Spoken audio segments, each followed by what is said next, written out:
todos los hombres a leer, correcto. ¿Y en qué más, además de leer? Se les exhorta que lean y oigan y entiendan las escrituras. Ah, si lo tienes escrito entonces. Es que no se me queda, por eso lo escribo. ¿Y no te acordaste de buscarlo en un papel? Ajá. Bien, a todos los hombres se les manda y exhorta que lean, oigan y entiendan la palabra, las escrituras. Y ¿qué, segunda pregunta, qué enseña la escritura principalmente? Dos cosas. ¿Qué nos vamos a encontrar principalmente? ¿Qué dos cosas nos vamos a encontrar principalmente en la escritura? En primer lugar, Lo que los hombres deben creer acerca de Dios.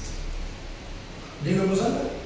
Lo que los hombres deben creer acerca de Dios. En primer lugar, ¿qué debemos creer acerca de Dios? Eso es lo primero que la Biblia nos enseña. O una de las primeras cosas que la Escritura nos enseña. ¿Qué debemos creer acerca de Dios? Todo el mundo, toda la humanidad tiene una opinión acerca de Dios. Algunos opinan que no existe, pero ¿qué opinión? La Escritura nos dice que debemos creer exactamente acerca de Dios. Y en segundo lugar, ¿qué es lo otro que nos enseña la Escritura principalmente?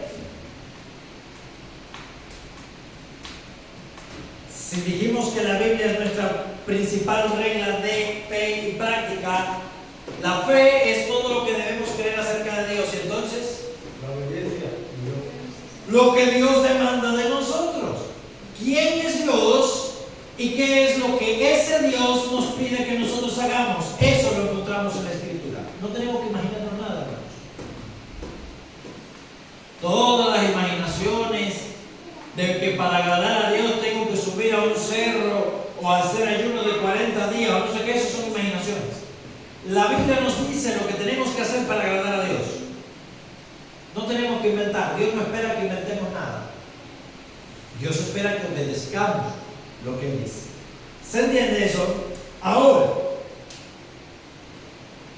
la lección número 4. Pregunta importante. El domingo que viene, mis hermanos, y a lo largo de la semana, y a lo largo de su vida, espero que se acuerden de esta pregunta. ¿Qué es Dios? Eso es lo que vamos a estudiar hoy. ¿Qué es? ¿Quién es? Vamos a estudiar el ser de Dios. ¿Qué es Dios? Dios es un Dios misericordioso, amoroso. Esos son sus atributos correctos. El ser de Dios es el título de nuestra lección. En primer lugar, ¿qué es Dios? ¿Y por qué esta pregunta es relevante? Volviendo al contexto, estamos estudiando un documento, un manual de discipulado, un catecismo de los bautistas de hace 300 años. Viejito, un poquito viejito. ¿Cuál era el problema? Hermanos, el mismo problema que tenemos ahora, el mismo problema que tenían los creyentes en el tiempo de Cristo. Que la naturaleza de Dios, los hombres la han corrompido, o por lo menos el concepto de quién es Dios. Lo hemos adulterado, lo hemos cambiado. Para algunos actualmente, como ya dije, opinan simplemente que Dios no existe.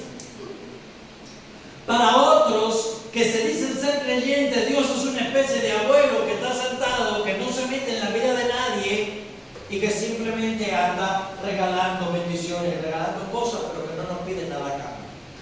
Algunos tienen ese concepto. Dios es puro amor, no manda a nadie al infierno. Y no exige nada y recibe a todo el mundo, a todos los pecadores en su pecado. Dios los ama. Y Dios ama el amor homosexual y Dios ama todas las especies y clases de amores. Y a Dios no le importa. Porque Él quiere que nosotros seamos buenos nada más y que seamos felices. Esa es una clase de Dios, de la imaginación de la persona. Pero por otro lado, para algunos, Dios es una especie de policía del gozo. Que lo único que está pendiente es un pequeño momento de alegría que tenemos para arruinar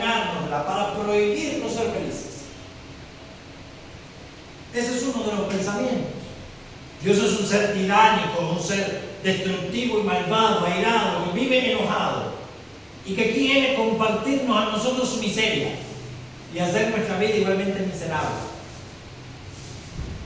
Ese es el concepto que algunos tienen acerca de Dios. Otros, por otra parte, piensan que Dios es una especie de cajero automático y vienen a la iglesia solamente a orar y a pedir y a pedir y a pedir.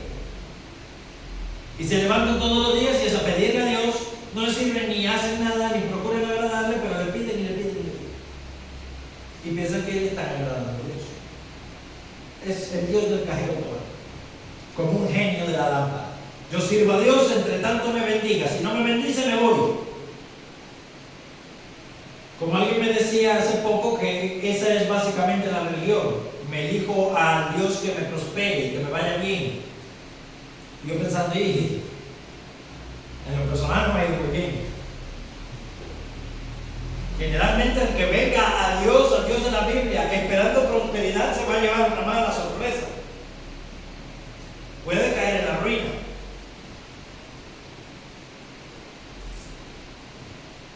¿Qué es Dios entonces?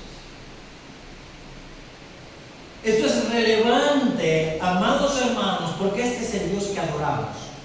Si fallamos en el concepto de quién es Dios, en el concepto cómo definimos a Dios, estamos creando un ídolo. No es Dios. Eso lo dije una vez similar cuando iniciamos la serie a los Gálatas. Les decía que si fallamos en el medio en lo que entendemos como el Evangelio, juicio va a haber, vida eterna va a haber, pero nosotros vamos a estar excluidos de ella y vamos a pasarnos toda la vida engañándonos. Si fallamos en conceptuar a Dios, en determinar qué es lo que la Escritura nos dice acerca de quién es Dios, estamos teniendo un ídolo. Y vamos a ser condenados en el infierno eternamente por ese ídolo. Porque Dios dijo en el primer mandamiento, no tendrás dioses ajenos delante de mí. Estaríamos adorando a un Dios falso. Estaríamos viniendo a la iglesia y toda nuestra vida diciendo que servimos a un Dios que no es el verdadero Dios. Eso es un problema. Porque Dios no nos va a bendecir, porque me busca sinceramente, aunque no me conozca. No, Dios no bendice eso. Dios no bendice la sinceridad, hermanos. La sinceridad engañada es mentira. Hay religiosos que son religiosos muy sinceros, pero siguen religiones falsas. Están engañados. Dios no mide la sinceridad por la sinceridad del ser. Debemos ser sinceros, sí, al servir al Dios verdadero. Entonces, hermanos, esto es muy importante. Esto es importante además, no solamente porque nos llevaremos una desagradable sorpresa, algunos se llevarán una desagradable sorpresa en el día del juicio, sino porque el concepto que nosotros tengamos acerca de Dios determina nuestra vida aquí y ahora. Si yo no logro entender, incorporar a mi mente que Dios es un Dios santo, mi vida no va a estar marcada por la santidad ni por el temor a Dios. Si yo no logro incorporar a mi mente, a mi corazón, a mi vida, tener la convicción de que Dios es un Dios soberano, de que Dios es un Dios omnipresente, omnisciente y todopoderoso, mi vida va a estar dominada por la ansiedad. Mi vida va a estar dominada por el estrés. Mi vida va a estar dominada por la necesidad de control. Porque yo tengo que ser Dios. Yo tengo que controlar las cosas. No puedo descansar en ese Dios. Hermanos, no confiamos en un desconocido. Una obviedad, pero debemos entender. ¿Por qué no confiamos en Dios? Muchas veces. Porque no le conocemos. No confiamos en un desconocido. Nadie le entregaría su vida a un desconocido para servirle. Nadie le daría a sus hijos al cuidado de un desconocido. Usted estaría iría a algún lugar, a un parque, y el primer desconocido que hay le encarga su biblioteca, cuídeme a mí, y se va a hacer otra cosa. ¿Haría eso? No, por supuesto que no. Es un desconocido. Nadie le encarga a su familia a un desconocido. Por eso es que no enseñamos a nuestros hijos conforme a los mandamientos de Dios. ¿No le conocemos? Por eso es que no tratamos de vivir nuestra vida de acuerdo a lo que Dios nos manda, porque no le conocemos. Entonces, algunos se concentran en qué debemos hacer para agradar a Dios. No, mis hermanos. En primer lugar, antes de ver qué es lo que Dios nos demanda, debemos saber quién es ese Dios que nos demanda esas cosas. Nuestra obediencia está condicionada a la identidad de Dios. Porque es un Dios que demanda el control. Como soberano, Él demanda el control de cada parte de nuestra vida. Dios no negocia. ¿Se han visto esa película norteamericana? Dice, no negociamos con terroristas. Dios no negocia. No hay un área de tu vida ni de la mía que puedas decir o que yo pueda decir, esto es mío y esto no lo cedo. No, Dios dice, eso es mío. Me pertenece por partida doble, porque yo te hice y porque yo te salvé. Es de Él. Tu trabajo es de Él. Tu familia es de Él. Tu vida es suya y la mía también. Para nosotros poder confiarle todas estas cosas, debemos conocerle. Y en tercer lugar, conocerle a Dios como Él es, determina la opinión que tú y yo tengamos de nosotros mismos. Conocer a Dios como Él es, determina la opinión que tú y yo tengamos acerca de nosotros mismos. Amados hermanos, Isaías capítulo 6, dice Isaías que cuando vio la gloria de Dios y escuchó a los ángeles clamando, Santo, Santo, Santo, Jehová de los ejércitos, toda la tierra está llena de su gloria. ¿Qué dijo Isaías? Ay, dejé la olla puesta en el fuego. Ay, la hermana fulana de tal no me miró hoy en el culto y me saludó. No, Isaías dijo, ay de mí, que soy un hombre muerto. Porque siendo un hombre de labios inmundos y que habito en un pueblo que tiene inmundos labios, han visto mis ojos al Rey, Jehová de los ejércitos. Dice Isaías, mis labios están podridos. Solamente así es que Isaías pudo ser de Dios. Solamente así porque dijo, heme aquí, envíame a mí. Hermanos, no podemos servir a un Dios que no conocemos. Y no vamos a apreciarnos correctamente a nosotros si no apreciamos apropiadamente a Dios. Así que esta clase es relevante para toda tu vida. Porque muchos de nosotros nos enfocamos en nuestros pecados externos. ¿Sabes? Soy una persona que no soy fácil. Me enojo con facilidad, me aíro con facilidad, soy una persona impaciente. ¿Y qué vas a hacer? Tratar de enojarme menos y tratar de tener más paciencia. No hiciste nada. Eso es tomar el polvo de la casa y meterlo debajo de la alfombra. Llega un momento en que la alfombra se vuelve una montaña de polvo y de churre. No, ese no es el remedio. ¿Qué está diciendo tu ira? Tu ira está diciendo que hay algo que alguien está atacando, que para ti es tan importante que tú tienes que salir a su defensa. Y generalmente ese eres tú. Cuando nosotros apreciamos a Dios tal cual es y nos vemos entonces a nosotros tal cual somos, como dice el salmista en el Salmo 22, un gusano y no un hombre, no nos airamos con nadie. ¿Qué tenemos que defender? Sí, yo soy un gusano. Delante de Dios, toda mi justicia son trapos de inmundicia. ¿Quién yo tengo que defender? ¿La dignidad de quién? ¿El honor de quién? De nadie. Si yo no soy nada. Si yo me considero como nada, cuando alguien me trata como nada, no tengo nada que defender. Me tratan como lo que soy. Cuando me enojo, cuando alguien me trata distinto como yo me considero. Ese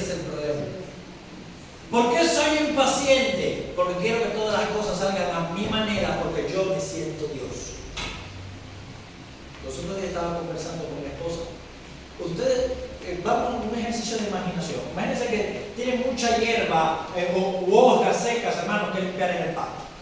Estamos recogiendo las hojas con una escoba, con un rastrillo, y de momento viene un aire de la nada y ese sí se lleva todas las hojas y las riega.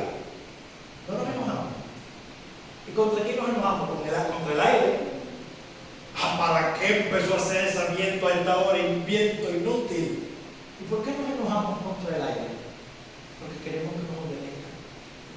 Queremos ser Dios para decirle al aire, no, mira, estoy recogiendo hojas, hoy tú no soplas. O si soplas es a favor mío para ayudarme a recoger todas las hojas posibles.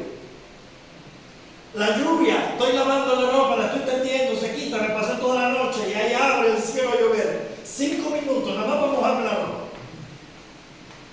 Ay, ¿por qué llovió hoy? No sé qué. Quiero controlar la lluvia, quiero controlar el clima. No, mis hermanos, hay solamente uno a quien el viento y el mar le obedecen. Es a ese a quien tenemos que conocer. Es a ese a quien debemos conocer para que nuestra vida esté en paz, para que podamos experimentar gozo, bienaventuranza, para que podamos servirle correctamente. Tenemos que conocerle apropiadamente. Así que, en primer lugar, ¿qué es Dios? Primera pregunta. Respuesta. Y esta respuesta, hermanos, apréndanla. Y tomen nota los que están anotando. Dios es un espíritu puro. Eso es lo primero que Dios es. Dios es espíritu. Juan 4:24. Dios es espíritu. ¿Qué significa que sea un espíritu? Que no tiene cuerpo, que no tiene partes. Dios es un espíritu puro, sin partes, sin cuerpo, inmaterial. O sea que a Dios no lo vemos con nuestros ojos físicos, ni le podemos componer una imagen física. A Dios lo vemos a través de la fe. Amén. Y nos acercamos a Él a través de la fe. La fe es una forma superior de visión, entonces, porque Dios es un espíritu. Dios es un espíritu puro, infinito, correcto. ¿Qué dijo? ¿Cómo? ¿Qué lo dijo?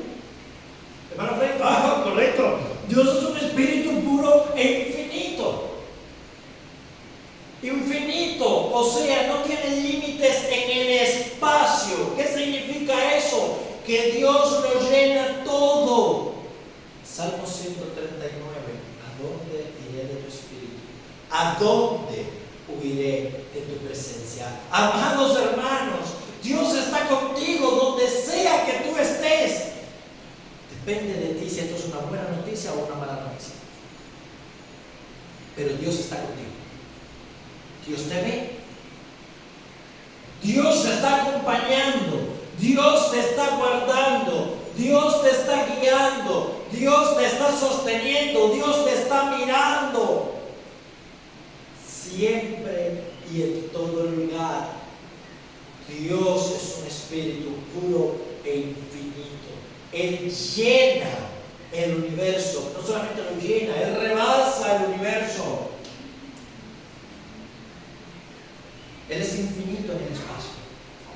Donde sea que nos encontremos, dice Pablo, en Él vivimos, nos movemos y somos. Es como un pez, somos como peces en el océano. No podemos estar fuera del agua. Derivamos nuestra vida de Dios. Dependemos todas las cosas de Él. Amado hermano, el aire entra en nuestros pulmones porque Dios lo manda.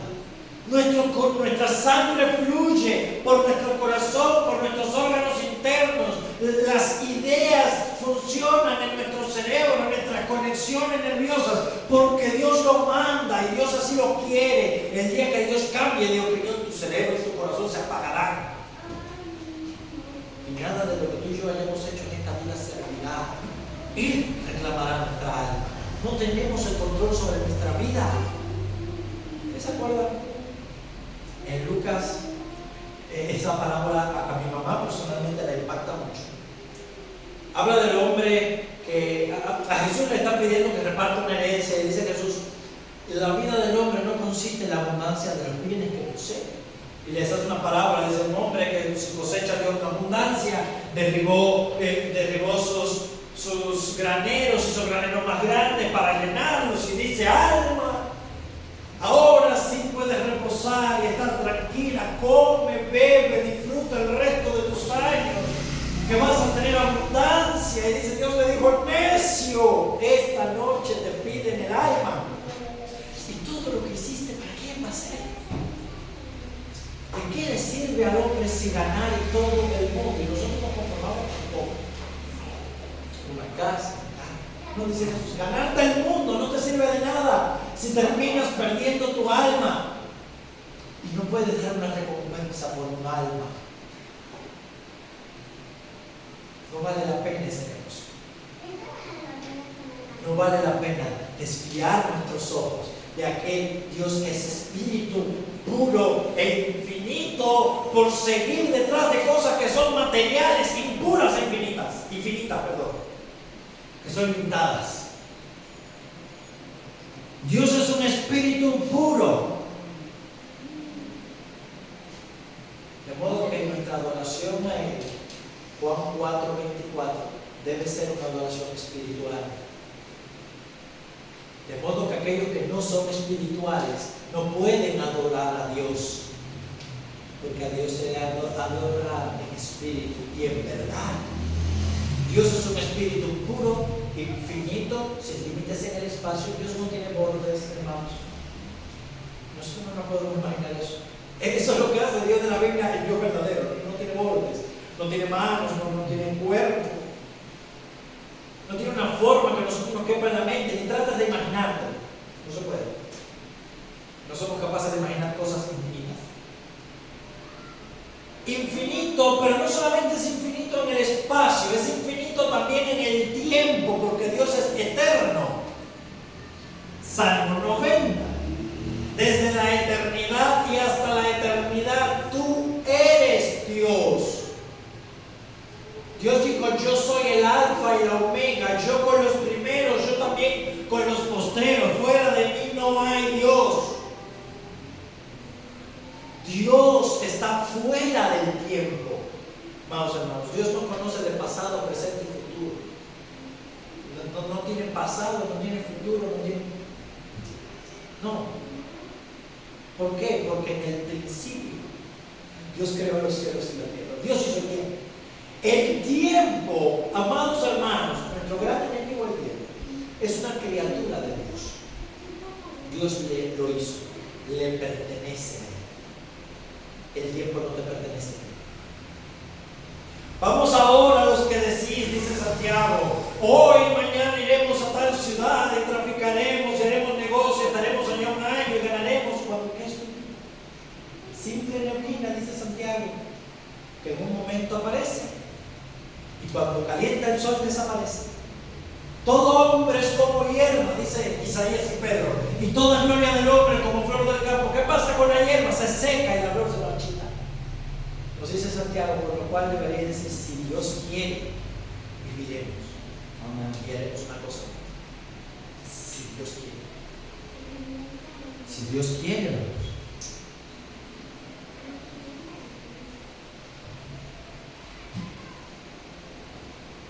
Dios es un espíritu infinito, eterno, inmutable en su ser. ¿Qué significa que es inmutable? Que no cambia. Dios no cambia. Gloria a Dios. ¿Qué significa que Dios no cambia? Que, amados hermanos, las promesas que Dios hace 2000 años siguen estando vigentes para nosotros hoy. Las promesas que Dios hace 2000 años. Dios no dice, promesas de 2000 años. ¿Quién se acuerda de eso? Los seres humanos cambiamos todo el tiempo. Rompemos tratados que firmamos de ahora por ahí. Ya vieron que Estados Unidos y Irán firmaron la paz y ahora otra vez estamos peleando. Cambiamos, todos los días cambiamos. En algún momento tenemos la edad de la pequeña, en otro momento tenemos la edad de Magdalena. Pregúntale al hermano Magdalena si no ha cambiado en los años. Cambiamos de convicciones, cambiamos de pensamientos, cambiamos porque aprendemos, cambiamos porque estamos viendo cosas, porque crecemos. Las cosas que creíamos cuando éramos pequeños no son las mismas que llegamos a creer ahora. Las cosas que pensábamos en otro tiempo no son las mismas, cambiamos. Las cosas que sentíamos cambian con el tiempo. Cambiamos. Dios no cambia. Dios no cambia. Dios es. Santiago capítulo 2. Santiago capítulo 1, verso 27 dice: en el cual no hay mancha ni sombra de variación. Dios no piensa cambiar de opinión. Eso que me dice. Que sus promesas no han cambiado, y hermanos, sus mandamientos tampoco, y sus opiniones tampoco. Lo que Dios llamaba malo en el tiempo de la Biblia es malo hoy. Es malo hoy. Nosotros cambiamos de opiniones todo el tiempo. Las sociedades humanas cambian. Lo que la sociedad opinaba hace 50 años no es lo mismo que opina ahora. Y lo que opina ahora no es lo mismo que opinará dentro de 2, 3, 5, 10 años. Yo me acuerdo, y no estoy tan viejo, que al principio de los 2000 se creyó una cosa y ahora es otra. El mundo cambia. Dios no cambia. Dios es inmutable en su ser. Dios no te ama más de lo que te amaba ayer. Dios te ama en Cristo. Y te ama como un amor eterno. Y Dios no piensa distinto del pecado ayer de lo que piensa hoy. No, Dios piensa igual del pecado. Siempre. Amados hermanos, tenemos un firme cimiento en Dios. Por eso es que la iglesia no se debe adaptar a las corrientes de este mundo, porque las corrientes de este mundo son cambiantes, Dios no cambia. Y Jesucristo es Dios, porque dice Hebreos capítulo 3, Él es el mismo ayer, hoy y por los siglos, por si acaso. Y la inmutabilidad solamente le pertenece a Dios. Jesús es Dios. Él no cambia en su ser. Los ángeles cambian. ¿Sabían que los ángeles cambian? Son espíritus, pero cambian. Satanás un tiempo fue un ángel de luz. Fue un querubín protector. Y al siguiente tiempo se hizo padre de mentira, de maldad y de toda corrupción. Homicida. Cambió. Dios no cambia. Dios es un espíritu puro, infinito, eterno, inmutable en su ser, sapientísimo. Los hermanos que están estudiando esta mañana saben la terminación ísimo de los adjetivos es un aumentativo o grado superlativo del adjetivo. Sapientísimo, ¿qué significa eso? Todo sabio. Y sabio no es lo mismo que inteligente. No. La sabiduría o la inteligencia, hermanos, es el conocimiento. Una persona puede ser muy inteligente, sabe matemáticas, sabe historia, sabe toda la ciencia, sabe física, sabe química, muy inteligente. Una persona que es el sabio es aquel que puede aplicar en su vida diaria lo que conoce. Tú te puedes saber la Biblia de memoria desde Génesis hasta Apocalipsis, eso te hace inteligente. Solamente te harás sabio si vives la vida. Eso te hará sabio. El principio de la sabiduría es el temporal. Eso te hará sabio. La palabra de Dios es suficiente para hacer sabio al sencillo. Salmo 19:7.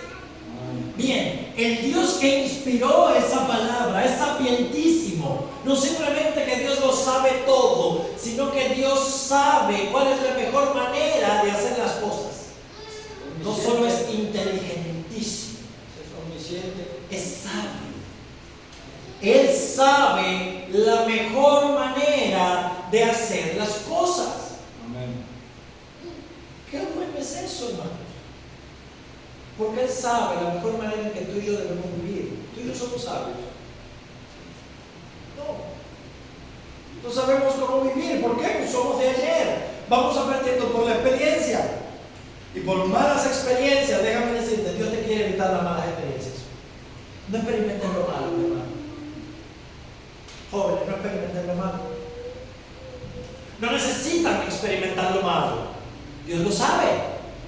Y Dios dijo que eso es malo. Dios dijo que eso te va a hacer daño. No lo trates de averiguar. Dios lo sabe. No trates de hacerte más inteligente o más sabio que el Dios que es eterno.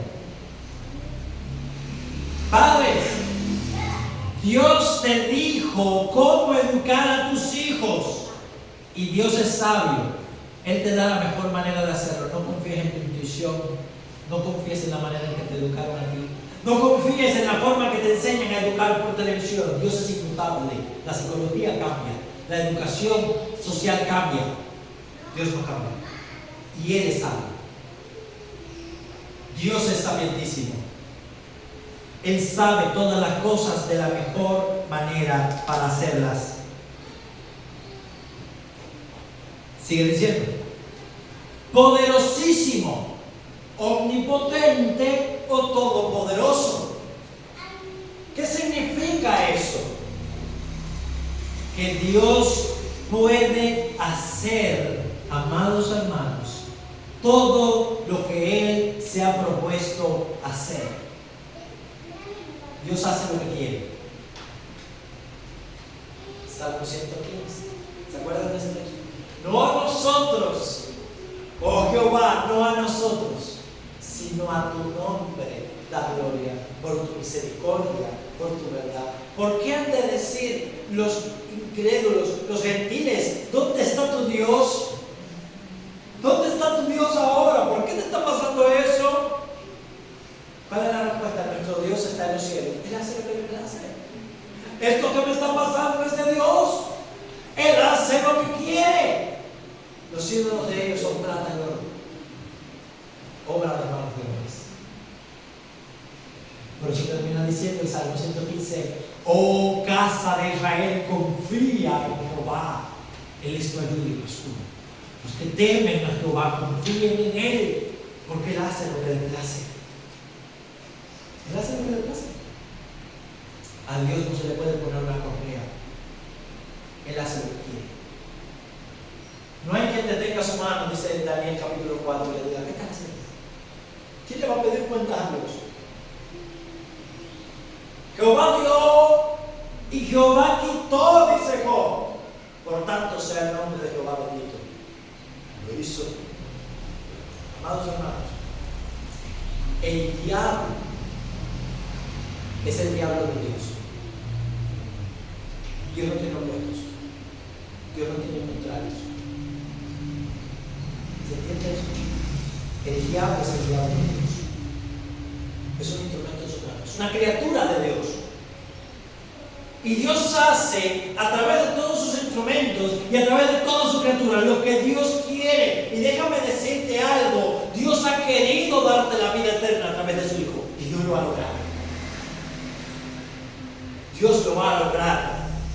El que comenzó la buena obra en vosotros la va a perfeccionar hasta el día de Jesucristo. Dios la va a lograr. Dios ha querido glorificar este mundo, ponerle fin al pecado, exaltar a Cristo y traer su reino. Y Dios lo va a lograr. Él lo va a hacer porque Él es poderoso. Amén. Apocalipsis capítulo 11. Se airaron las naciones y tu ira ha venido.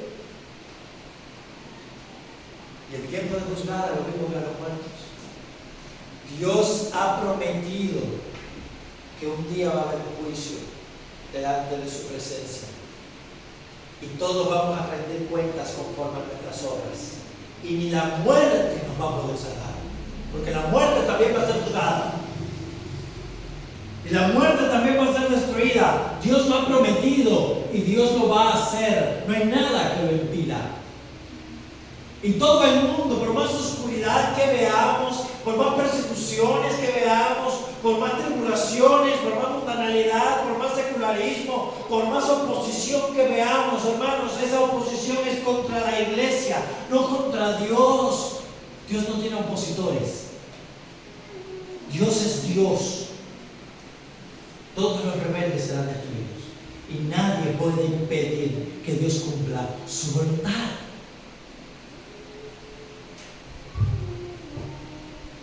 Algo rápido porque la clase es un poquito rápida y quiero que se entienda correctamente. Apocalipsis, escuchen, capítulo 4.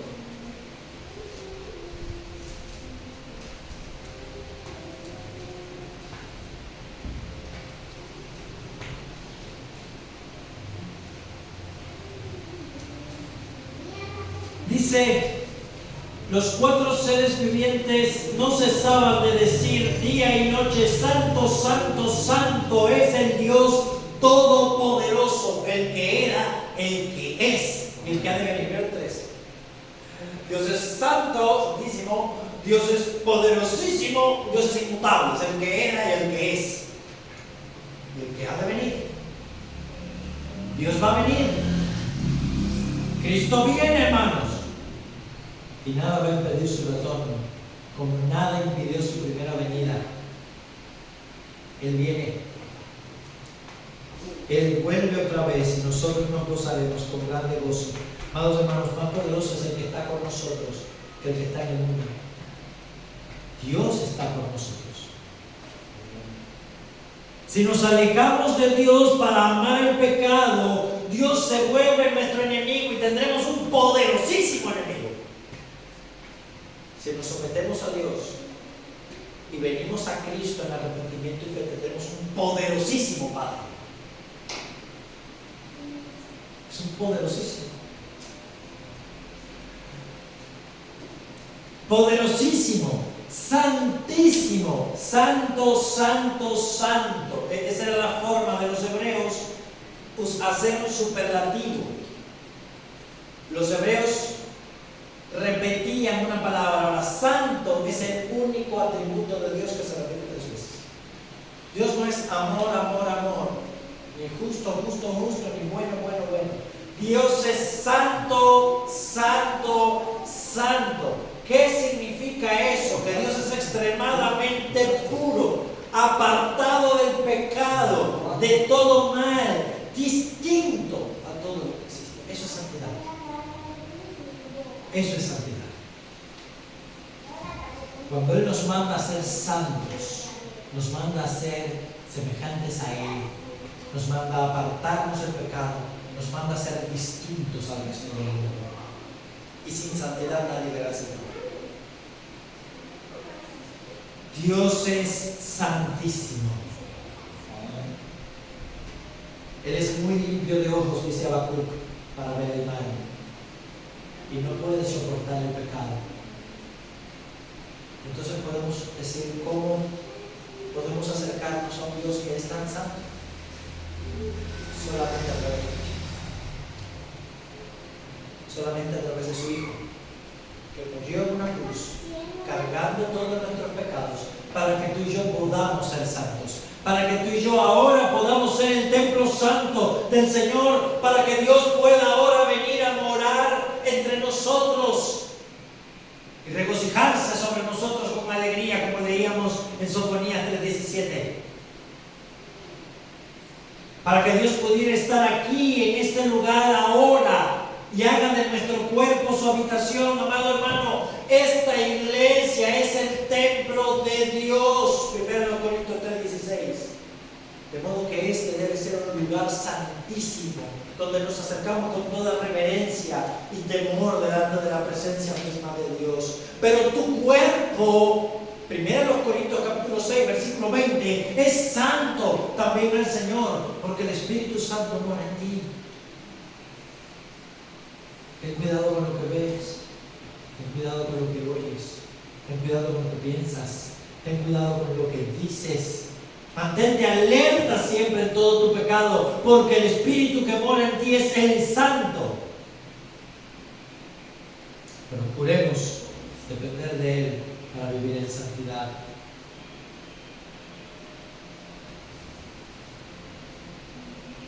Santísimo, justísimo. ¿Qué significa que Dios es justísimo? Mis hermanos, que Dios va a castigar el pecado. Dios es justo.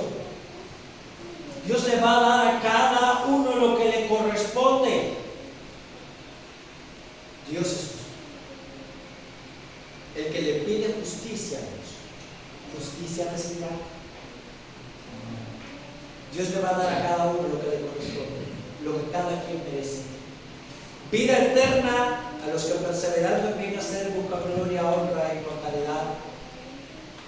Ira y enojo sobre los que son contenciosos y no obedecen a la verdad, sino que obedecen a la injusticia. Tribulación y angustia sobre toda alma humana,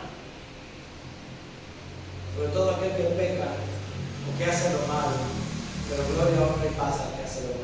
Mis hermanos, el pecado y la maldad serán castigados. No va a haber un solo pecado en el universo, bajo esta creación, que Dios no castigue. El pecado, déjame decirte, será castigado en dos lugares: o en la cruz, para aquellos que vienen a Cristo en arrepentimiento y fe, todos tus pecados son condenados y castigados en Cristo, o en el infierno eternamente. Amén. Pero todos los pecados van a ser castigados, porque Dios es justo. Dios no va a dejar a nadie sin recibir su merecido.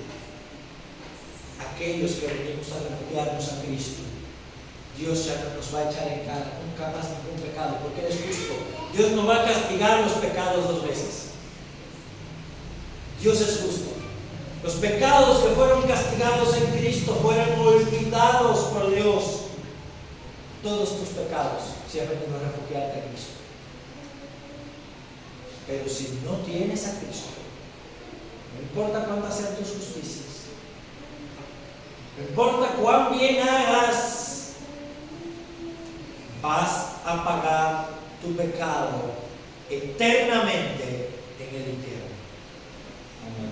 Porque Dios es justo.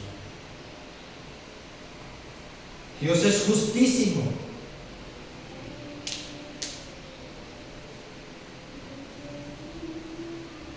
Dios también es bondadosísimo, muy bueno. Dios es muy bueno. ¿Qué significa que Dios sea muy bueno? Hermanos, que Dios siempre va a procurar nuestro bien. Y Dios siempre va a querer nuestro bien. Por eso es que Él quiere que le adoremos, porque Él es el mayor bien que existe. Por eso es que Dios le ofende tanto el pecado, porque el pecado es malo y el pecado nos hace daño en sí mismo porque nos aleja de Dios. Dios es bueno. Dios es bueno. Salmo 118, versículo 1. Alabad a Jehová. ¿Por qué? Porque Él es bueno. Para siempre es su misericordia. Para siempre es su misericordia. Salmo 136. Todas sus bondades que Él nos provee a nuestra vida, amados hermanos.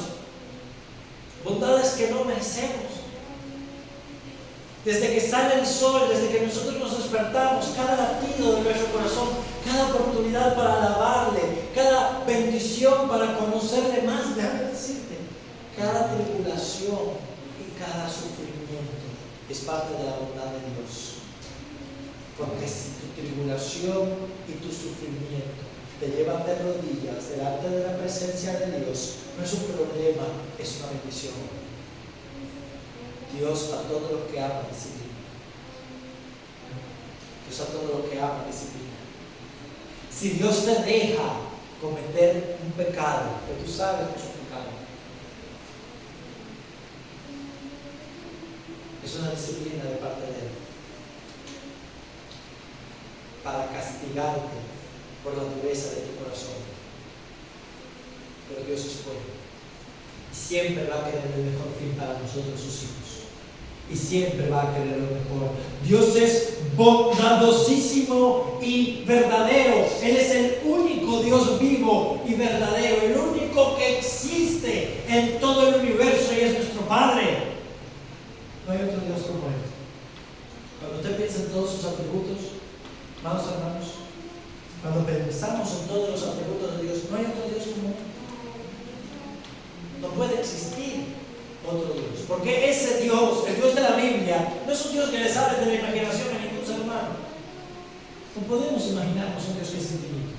No podemos imaginarnos un Dios que es tan bueno, a un Dios que es tan justo, a un Dios que es tan santo. ¿Por qué? Simple razón, porque nosotros no somos ni buenos, ni justos, ni santos.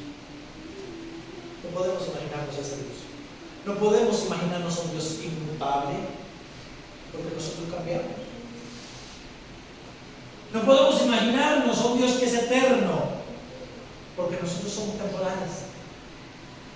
Por eso que usted ve cuando estudia la mitología, Zeus, Thor, lo que vieron Marvel, y todas esas clases de dioses tienen algo en común. Todos son dioses pasionales, corporales, limitados, que nacieron.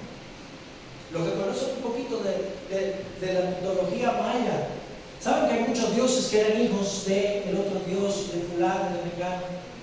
Nacieron, tuvieron un inicio en el tiempo. Nuestro Dios no. Dios es eterno. Segunda pregunta. ¿Hay más dioses aparte de Él? Respuesta. No. Respuesta simple. ¿Existen más dioses aparte del Dios de la Biblia? No del Dios de los cristianos. Hay muchos cristianos que tienen otro Dios. No, estoy hablando del Dios de la Biblia. ¿Existe otro Dios aparte del Dios de la Biblia? ¿Otros dioses? No. Ahora sí, vamos. Deuteronomio 6, capítulo 4. Perdón, Deuteronomio capítulo 6, verso 4. Un hermano o una hermana que lo esté leyendo rápidamente.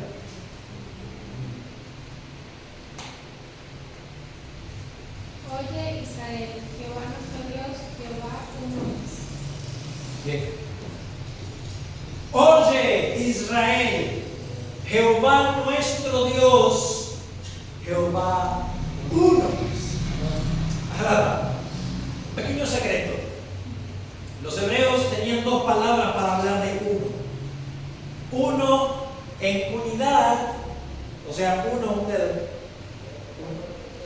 Y uno en pluralidad, un puño. Entonces, un puño, pero que tiene varios dedos. Uno en pluralidad, la palabra hebrea ejad. No es lo mismo decir una uva que un racimo de uvas, tiene varias uvas. No es lo mismo decir un plátano que un platanal. ¿Se entiende? En conjunto.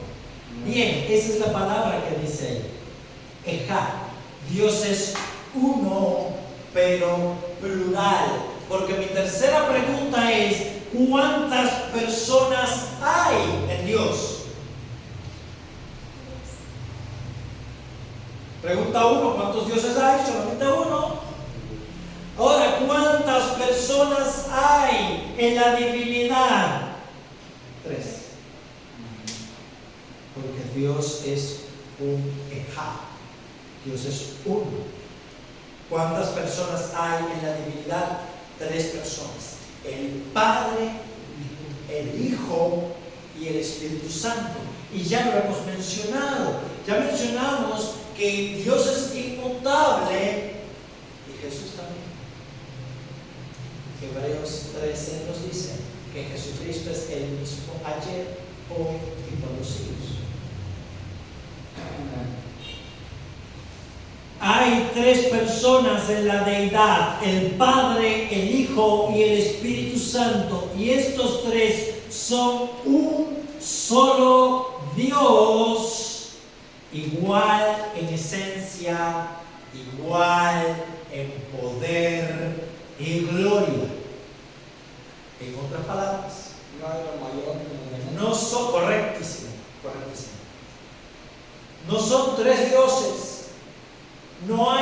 mayor ni uno menor. Y otra cosa más, mis hermanos, no confundir las cosas. Porque esto es importante. Porque esto es lo que más se ha corrompido hoy. Tenemos al arrianismo de los testigos de Jehová, una falsa doctrina que dice que el Hijo es creado. Hubo un tiempo en el que el Hijo no existía, decía algo. Y es viejo, eso es en el siglo IV después de Cristo. Y los testigos de Jehová lo enseñan. Jesús es una criatura del Padre, la primera de sus criaturas, el primogénito de toda creación, no sé qué. Por ende, Jesús no es Dios, no al menos en la misma divinidad, pero es el Padre. Respuesta, eso es mentira. Mentira con M mayúscula. En el principio era el Verbo estaba cara a cara con Dios y Dios era el Verbo. Juan 1. En el principio ya era el Verbo, antes de que el tiempo existiera. Por ende no puede ser creado porque no tiene principio. No hay tiempo. Antes de que el tiempo existiera, ya Cristo existía. Ya Él era. Y el único que es eterno es Dios. La eternidad solamente le pertenece a Él como tú. Ya vimos la inmutabilidad que es propia de Dios. También la omnisciencia. Jesús sabía lo que había en los corazones de los hombres. Juan capítulo 2. Él sabía lo que había en los corazones de los hombres. ¿Sí recuerdan cuando los fariseos murmuraban dentro de sí? Decía Jesús, ¿por qué murmuran en sus corazones? Jesús les leía lo que decía. Sabía lo que había en su corazón y eso no lo puede hacer ningún ángel. El diablo no sabe lo que hay en nuestra mente, no sabe lo que hay en nuestro corazón. Eso solamente lo sabe Dios. Solo Dios conoce lo íntimo del pensamiento y del corazón, dice Jeremías. Solo Dios.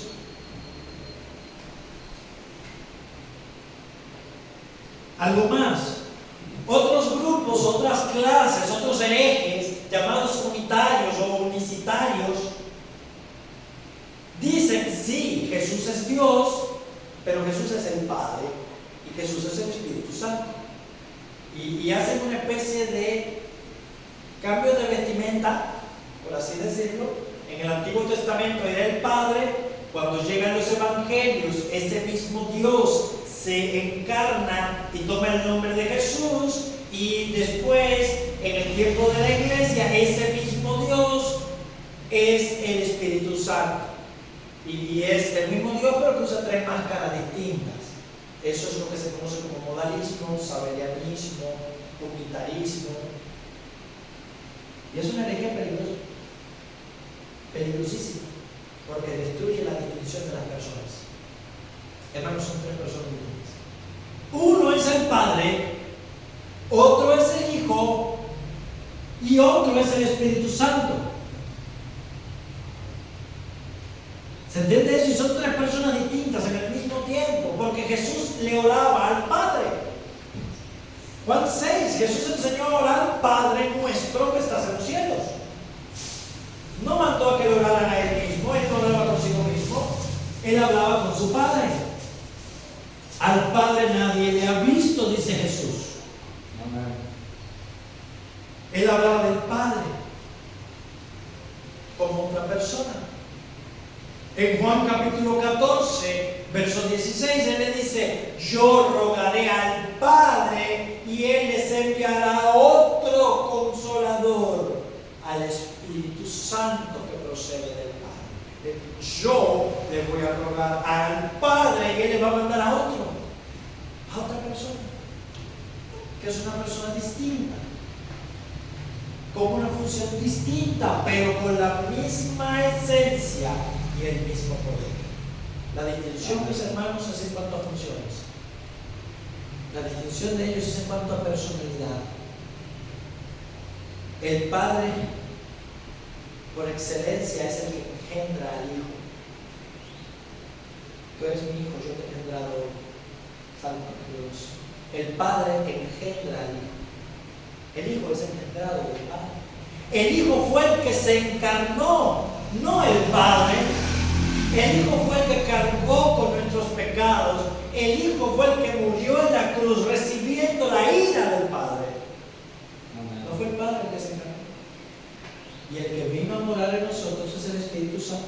El Hijo está en la gloria, sentado a la diestra del Padre en su trono, con una naturaleza humana incorporada.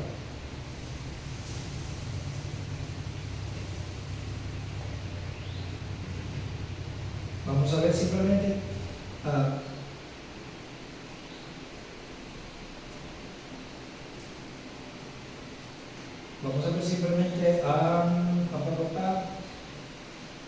dos textos.